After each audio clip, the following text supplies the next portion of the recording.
কিশোর গ্যাংয়ের বিষয়টাতে আমরা আসলে একটু গোড়ায় যেতে চাই। আমরা কিশোর গ্যাং শুধু কিশোরদেরকে ধরে বা তাদেরকে আইনের আওতায় এসে যে এটা সফলভাবে প্রতিরোধ করা যাবে এমনটা নয়। আমরা মনে করি যে সামাজিক প্রতিরোধটা সবচেয়ে বেশি প্রয়োজন এবং সামাজিক প্রতিরোধের সবচেয়ে বড় জায়গা হচ্ছে পরিবার। কিশোর গ্যাং শূন্যের কোটা নিয়ে আসার জন্য কি পরিকল্পনা নিয়ে কাজ করছেন?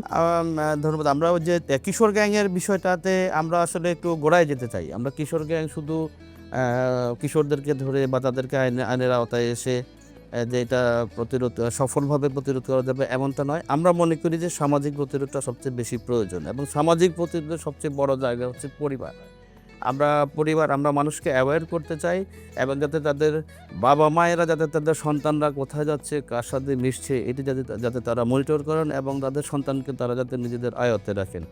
এরপরেও আমরা বলতে চাই যে কিশোররা নিজেরা হয়তোবা আসে না, তাদেরকে ব্যবহার করা হয়। তো তাদেরকে যারা ব্যবহার করা, তাদের নেপথ্যে যারা আছে আমরা অবশ্যই তাদেরকে আইনের আওতায় নিয়ে আসবো। এটি আমাদের প্রতিজ্ঞা চট্টগ্রাম মেট্রোপলিটন পুলিশ।